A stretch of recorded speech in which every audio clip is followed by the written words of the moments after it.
ఎటువంటి నొప్పైనా సర్జరీ లేకుండా Indo British advanced pain clinic.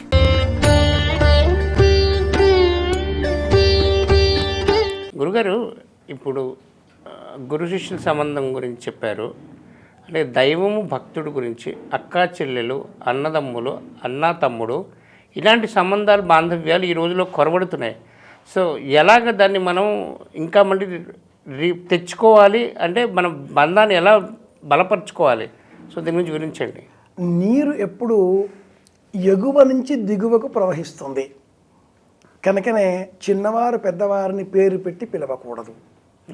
తండ్రి, అన్న, అక్క, భగవంతుడు పెద్ద శక్తి వీరు. సూర్యుడు పెద్ద శక్తి. చిన్న శక్తి అయిన భూమి సూర్యుని చుట్టూ తిరుగుతుంది. భూమి కంటే కూడా ఇంకా చిన్న శక్తి చంద్రుడు. కనుక చంద్రుడు భూమి చుట్టూ తిరుగుతాడు. పరోక్షంగా ఈ చంద్రుడు సూర్యుని చుట్టూ కూడా తిరుగుతాడు. పరోక్షంగా సూర్యుని చుట్టూ భూమి, భూమి చుట్టూ చంద్రుడు, ఈ రెండు కలిసి ఒక వృత్తం చేస్తున్నప్పుడు భూమి చాటుకు చంద్రుడు ఉంటాడు. ఇలా అనుకుంటే తండ్రి సూర్యుడు, భూమి అన్న లేక అక్క, చంద్రుడు చెల్లెలు లేక తమ్ముడు. ఇలా నేర్చుకోవాలి సాహిత్యాన్ని, సారస్వతాన్ని, జీవితానుభవాన్ని అంటూ బోధించినవాడు మా నాన్నగారు. పూర్వం నాకు ఒక చిన్న అలవాటు ఉండేది, అందరికీ ఉన్నట్టుగానే వస్తు సేకరణ చిన్నపిల్లలకు సహజం. చిన్న చిన్న నాణాలు సేకరించడం లేదా స్టాంపులు సేకరించడం, ఫిలాటలీ అంటూ ఉంటాం. నాణాలు సంపాదించి సేకరిస్తూ ఉంటాం. మిస్నిమాటిక్స్ అంటూ పిలుస్తూ ఉంటాం. మహానుభావుడు ఎన్టీ రామారావు గారి చిత్రపటాలని కత్తిరించి అతికించే అలవాటు నాకు ఉండేది.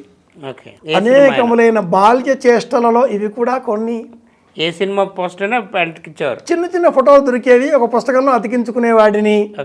ఏ పిల్లలకైనా ఇలాంటివి గోటికాయలో లేకపోతే ఇంకేదైనానో ఇలాంటి అలవాట్లు ఉంటాయి, ఉండాలి కూడా, లేకపోతే వాళ్ళు పిల్లలు అవుతారు. ఇలా అయ్యే సమయంలో అనేక యాక్సిడెంట్లు, దెబ్బలు అవి ఉండడంతో నేను బడికి వెళ్ళలేదు. నన్ను మా నాన్నగారు బడికి పంపలేదు. ఇంట్లోనే ఆయన వద్దే నా జీవితం అంతా కూడా. మేడపైన పడుకున్న సమయంలో మా నాన్నగారి పక్కన నేను, ఆ పక్కన మా అమ్మగారు, మా అమ్మగారికి అవతలి పక్కన మా తమ్ముడు. మా నాన్నగారి పక్కనే నేను ఉన్న కారణం చేత నిద్రించే సమయంలో ఆయన పైకి చూపించి, ఇది ధనిష్ఠా నక్షత్రం, అది శతభిష నక్షత్రం, 100 నక్షత్రాల సమూహం, ఇది అశ్విని నక్షత్రం, భవత్యశ్విని నక్షత్రం, అశ్వీద స్వస్త్రంగమః, ఇలా ఇది సప్తర్షి మండలం అంతా ప్రత్యక్షంగా బోధించేటటువంటి వారు. ఇలా నా విద్య ఉన్నటువంటి నేపథ్యంలో ఎన్టీ రామారావు గారి చిత్రపటాలు అలా అతికిస్తూ ఉంటే మా నాన్నగారు ఒక రోజున నన్ను చూచి నవ్వుతూ అన్నారు, బాగానే ఉంది, శ్రమపడి అతికిస్తున్నావు, ప్రయోజనం ఏమిటి? నాకేం చెప్పాలో తోచలేదు. ఆయన్నే అన్నారు, ఈ పుస్తకాన్ని రామారావు గారికి పోస్టు చెయ్యి, వారు చూస్తారు, ఇంటికి వచ్చిన ప్రతి పోస్టును ఆయన స్వయంగా చూస్తారు, హ్యాబిట్స్లో వారి ఇల్లు, చిరునామా నేను ఇస్తాను, ఈ పుస్తకాన్ని వారికి అందేలాగా చెయ్యి అని చెప్పి, ఇదే కాదు ఏ పని చేసినా ప్రయోజనం ఏమిటి, సార్థకత ఉండాలి, ప్రయోజనం ఏమిటి అని ఆలోచించాలి. సార్థకత తిరువాతి అంశం. సార్థకత చిట్ట చివరిది, అది 4 కోణాలతో ముడిపడి ఉంటుంది. సార్థకత అనేటప్పటికీ ఆ చేసే పని మనకు 4 రూపాలలో ప్రయోజనం అందించేదిగా కావాలి. ప్రాథమికంగా మనకు కలిగే ప్రయోజనం ఆనందమా, ఆర్థికమా, లోక సమాజ హితకరమా, సమాజానికి మేలు కలిగించేదా? ఏ పని చేసినా ప్రయోజనం ఏమిటి, అవుట్పుట్ అంటూ ఉంటాం ఈనాటి కాలంలో. Result based education, value based education. నువ్వు ఏ పనైనా చెయ్యి, ఆ పని వల్ల కలిగే ప్రయోజనం ఏమిటి? కొందరు పొగచుట్టలు స్వీకరిస్తూ ఉంటారు. ప్రయోజనం ఏమిటి? వ్యక్తిగతమైన ఆనందం. నష్టం ఏమిటి? సమాజంలో ఉండే అనేకులకు ఈ ధూమం వల్ల వ్యాధికారకంగా మారుతున్నావు. నీ ఆనందం కన్నా సమాజానికి నువ్వు కీడు కలిగిస్తున్నావు కదా, కనుక నీ ఆనందాన్ని నువ్వు మానుకోవడం మంచిది, పొగతాడం మానేసేయాలి. చెప్పే విధానంలో ఇది గురువు. మీ ప్రశ్న గురు శిష్య సంబంధం అన్నప్పుడు సూర్యుడు అఖండమైనటువంటి కిరణాలతో తాను వెలుగుతూ భూమికి కాంతిని ఇస్తున్నాడు. భూమి తన చుట్టూ తిరిగేటటువంటి చంద్రుని కారణంగా తాను ఆనందంగా ఉంటూ తాను కేంద్రం అయిన కారణం చేత భూమికి ఒక తృప్తి, భూమిని ఆధారం చేసుకుని చంద్రుడు తిరుగుతూ ఉన్నాడు. ఆ చంద్రుడి పైన పడే కిరణాలు కూడా పరోక్షంగా సూర్యకిరణాలే, తండ్రి కిరణాలే. విశ్వామిత్రుడు రాముడికి పాఠం చెప్పినట్లుగా లక్ష్మణుడికి చెప్పలేదా అంటే ఇదిగో ఇదే కారణం. పరోక్షంగా వచ్చిన ఆ చంద్రుడికి కూడా ఆ కిరణాలే వెన్నెలగా, ఆ కిరణాలే పరోక్షంగా ప్రసరించే ప్రయాణ వేగంలో మార్పు కారణంగా భూమికి చంద్రుడు ఆహ్లాదకరంగా మారుతున్నాడు. అయితే ఇందులో అక్క చెల్లెళ్ళ సంబంధము, అన్నదమ్ముల సంబంధము ఇది అదే చెప్పబోతున్నాను. ప్రధానంగా ఉండే తల్లిదండ్రులు సూర్యుని వలె అయినప్పుడు అక్క భూమి, చెల్లెలు చంద్రుడు. భూమి అన్న, భూమి యజమాని. ఇలా భూమి అనేది పెద్దది. మనము ఆలయానికి వెళతాం, ఆలయంలో పరమాత్ముడికి ప్రదక్షిణలు చేస్తాం. ఎందుకని? మనకంటే కూడా పరమాత్ముడు పెద్ద శక్తి. ఆ శక్తిని మనమే జపం ద్వారా పెంచుకుంటే మన చుట్టూ తిరిగే వాళ్ళు పెరుగుతారు. సులభమైన ఉదాహరణ చెప్పాలి అంటే మిత్రమా, ఓ కార్యాలయానికి వెళ్ళాం ఒక పని కోసం. ఆ కార్యాలయంలో ఉండే చాలా తక్కువ స్థాయిలో, కింది స్థాయిలో ఉండే ఉద్యోగి దగ్గరికి వెళతామా, లేక పై స్థాయిలో ఉండే ఉద్యోగి దగ్గరికి వెళ్ళే ప్రయత్నం చేస్తామా? ముందు కింద వాళ్ళ దగ్గరికి వెళ్ళి కింద వాళ్ళతో సంప్రదింపులు చేసి పైకి ఎలా వెళ్ళాలో ప్రయత్నం చేస్తాం. కింది వాళ్ళు ఆ పని చేసే స్థాయిలో ఉండరు, ఎలా వెళ్ళాలో చెబుతారు. పని చేసేది పెద్దవారే. అదేవిధంగా సూర్యుడు ప్రధానంగా, తండ్రి ప్రధానంగా, అక్క చెల్లెళ్ళు, అన్నదమ్ముళ్ళు, తల్లి కూతుళ్ళు, అన్నదమ్ములు ఎవరైనా కూడా కావచ్చు గాక, కుటుంబానికి యజమాని ప్రధానం. యజమాని ఆ బాధ్యతలో నిర్వహించని పరిస్థితిలో ఉన్నప్పుడు యజమానురాలు కేంద్రంగా మారవచ్చు. కానీ సాహిత్యం కానీ వేదం కానీ చెప్పే అంశం ఒక్కటే. మా నాన్నగారు హరికథకుడు, లేదా కవి, లేదా సంగీత విద్వాంసుడు. అనేక రాగాలలో సంగీత విద్వాంసుడు కూడా ఆయన కారణం చేత అనేక రాగాలలో భజన కీర్తనలు సైతం రచించాడు. వాటిని మా తమ్ముడు ప్రచురించాడు కూడాను. ఈ క్రమంగా చూస్తే ప్రధానంగా సూర్యుడు వెలుగు, గ్రహరాజు, తదుపరి భూమి, అన్న, అక్క పెద్దవారు, తదుపరి చిన్నవారు, అనుసరించవలసిన వారు. ఇది క్రమం. అయితే ఇప్పుడు ఇంకోటి గురుగారు ఇందులోని, అంటే నేను ఇందులో ఒకటి ఏంటంటే, ఇప్పుడు మనకి అంటే మనం ఇక్కడేమో తెలంగాణలో దాయాదులు అంటాము, అక్కడేమో పెదనాన్న పిల్లలు. ఆ రిలేషన్స్ బ్రేక్ అవ్వడానికి ముఖ్య కారణం ఏంటి అసలు? యాక్చువల్లీ ప్రతి ఇంటికి ఒక ఇంటి పేరు ఉంటుంది. ఆ ఇంటి పేరుకి సంబంధించి ఒక చరిత్ర ఉంటుంది. ఆ చరిత్రను ధనం మీద, భూమి మీద, సంపద మీద, రాజ్యం మీద వ్యామోహంతో అన్నదమ్ములు వేరుగా వెళ్ళిపోతే, దూరం అవుతే ఆ ప్రభావం పిల్లల మీద పడుతుంది. పాండవులైనా కౌరవులైనా అందరూ కూడా కురువంశానికి చెందిన వాళ్ళే. అవును, ఒక ఇంటికి. కానీ పెద్దవాడైన ధృతరాష్ట్రుడు గుడ్డివాడైన కారణం చేత తమ్ముడైన పాండురాజుకు రాజ్యం వచ్చింది. పాండురాజు రోగ కారణంతో, శాప కారణంతో అడవుల పాలై మరణించిన కారణం చేత ధృతరాష్ట్రుడు ధరింపబడిన రాజ్యం కలవాడయ్యాడు. అవును. దానితో వారి సంతానమంతా సౌబలయులు, గాంధార కుమారులు కౌరవులుగా, వీరి సంతానమంతా పాండవులుగా విభజన కావడంతో యుద్ధాలు ఆరంభమయ్యాయి. నిజానికి మూల పురుషుడు మళ్ళీ ఒకడే, శంతనుడు అని వెళితే అది చెప్పేదెవరు? భీష్మాచార్యులు. కురువంశానికి సంబంధించిన చరిత్ర తెలిసిన వాళ్ళు. మన గృహాలలో కూడా ప్రతి వ్యక్తి మీ గృహాలలో మీ ఇంటి పేరుకు సంబంధించిన వంశవృక్షం ఒకదానిని చక్కగా చిత్రించి ఇంటిలో మొదటి అంటే డ్రాయింగ్ రూములో వేలాడదీయండి. మీ కుమారులు మీకు జన్మించారు, మీ కుమార్తెలు మీకు జన్మించారు, మీ పిల్లలు మీకు కలిగారు అంటే ఆ పిల్లల జననానికి మూల కారణం మీరిరువురు. మీరిరువురు అంటే ఇరువురు కారు, నలుగురు. మీ అమ్మ నాన్న, మీ అమ్మ నాన్న. ఆ నలుగురు అంటే నలుగురు కారు, 16 మంది నలుగురికి సంబంధించిన అమ్మానాన్నలు.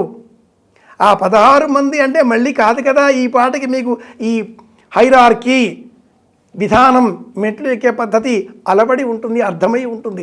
ఇలా చూస్తే 7వ తరం అయ్యేసరికి 4034 మంది ఈ ఇద్దరి వెనకాతల ఉంటారు. పిల్లల వెనకాతల ఇంతమంది ఉంటే ఈ కుటుంబం, ఇంటి పేరు.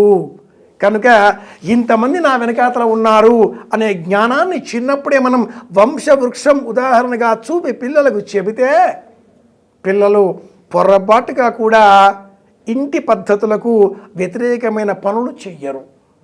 ఈనాటి కాలంలో వివాహాలు జరుగుతున్నాయి, ఇచ్ఛా స్వేచ్ఛ వివాహాలు.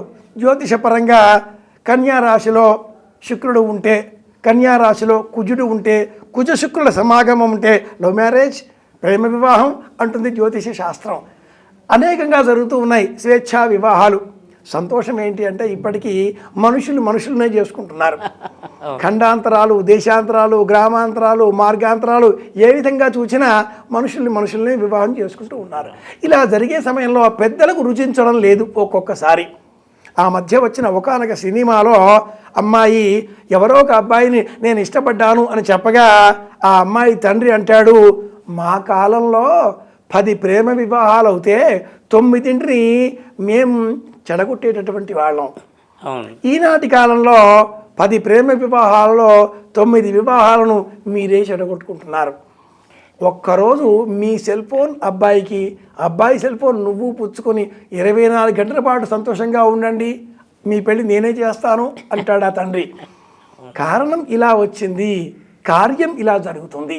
ఇలాంటి వ్యతిరేక పరిస్థితులు రాకుండా ఉండాలి అంటే ప్రతి తల్లి తండ్రి తీసుకోవలసిన జాగ్రత్త, మీ గృహాలలో వంశవృక్షం ఒకటి సిద్ధం చేయించి ఇటువంటి వారు ఈ ఇంటిలో పూర్వం జన్మించి ఉన్నారు, ఇంత గొప్పది మన చరిత్ర, ఇంత గొప్పది సనాతన భారతదేశ చరిత్ర, విలువలతో కూడుకుని ఉంటుంది అంటూ బోధిస్తే పొరపాటున కూడా పిల్లలు ఏ తప్పు పని చెయ్యరు.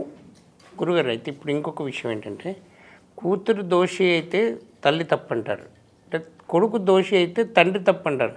అది ఎంతవరకు నిజం గురుగారు?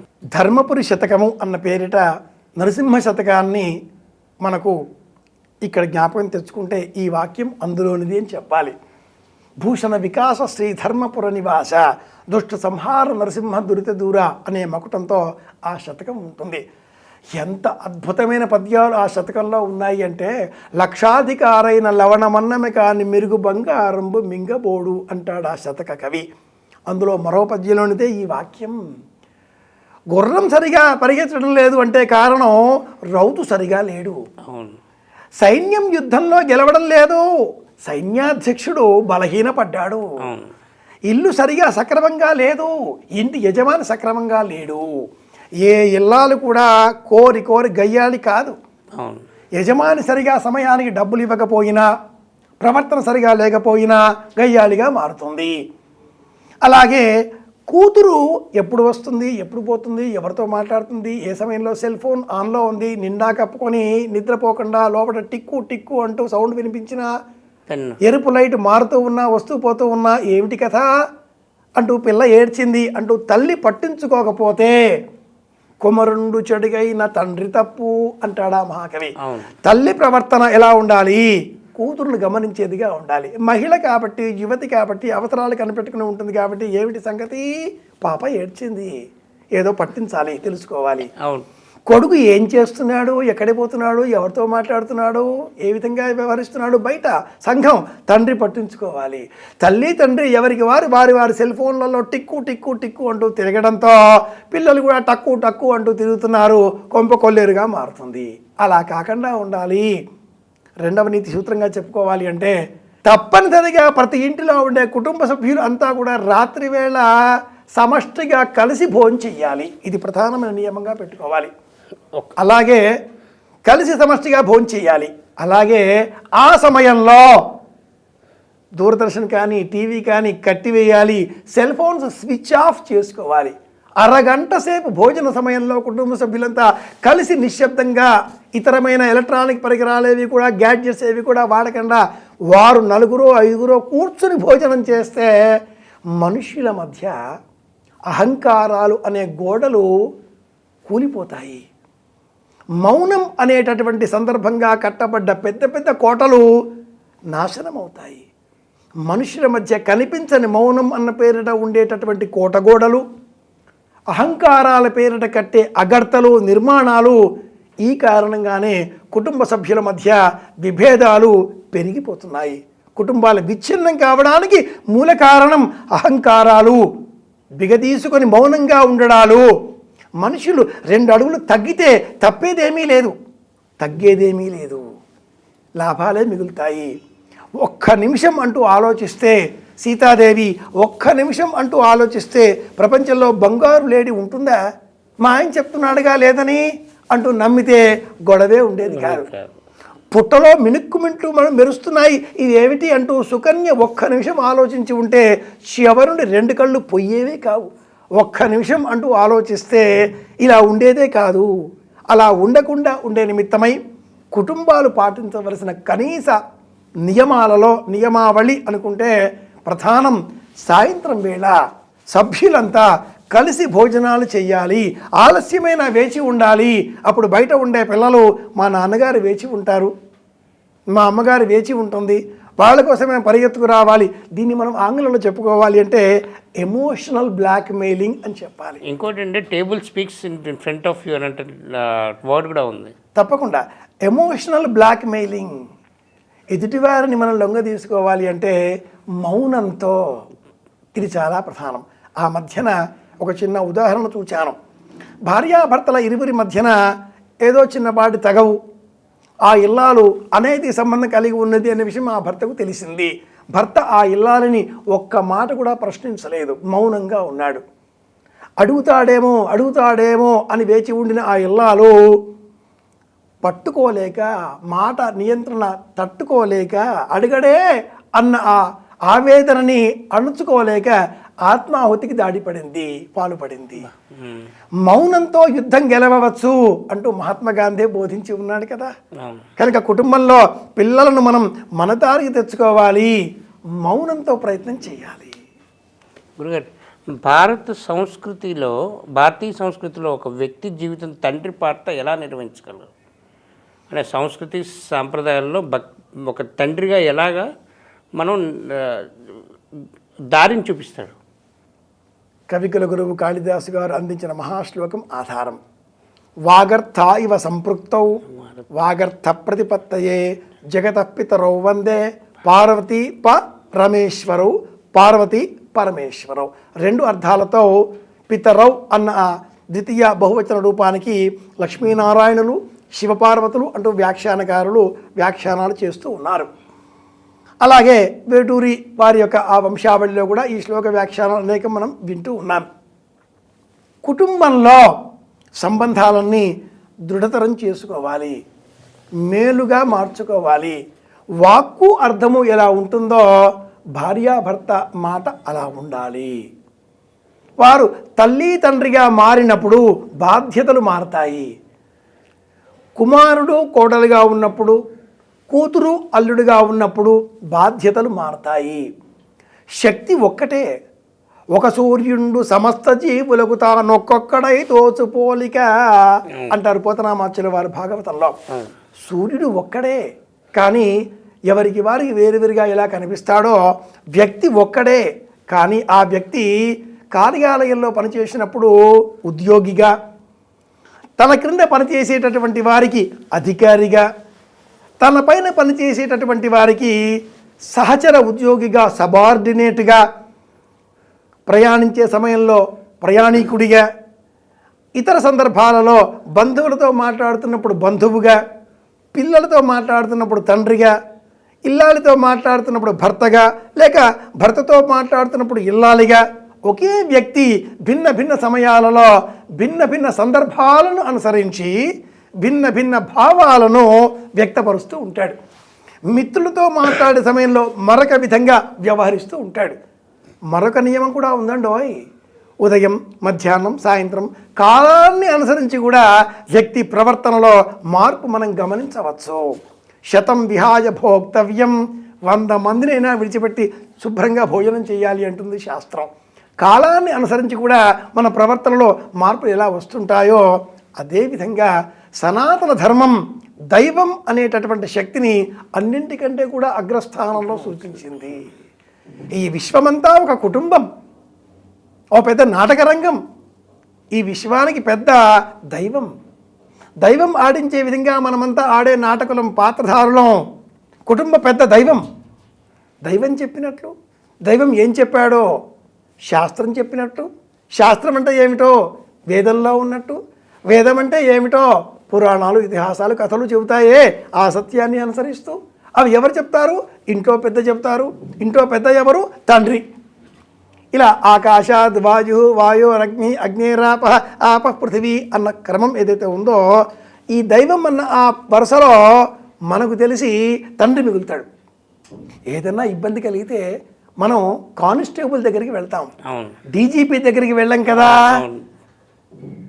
ఏ ఇబ్బందికి మనం ప్రత్యక్షంగా డీజీపీ తెలుసు అంటూ వెళ్ళాం కదా, కానిస్టేబుల్కి చెబుతాం. ఆయన ఎస్ఐ, ఆయన సిఐ, ఆయన ఏసీపీ, ఆయన ఎస్పీ, ఇలా వరుసలో ఒక క్రమం ఉంటుంది, ప్రాసెస్ క్రమం అనేది ఉంటుంది. దీనినే హైరార్కీ అంటుంది మేనేజ్మెంట్ సబ్జెక్ట్. అవును.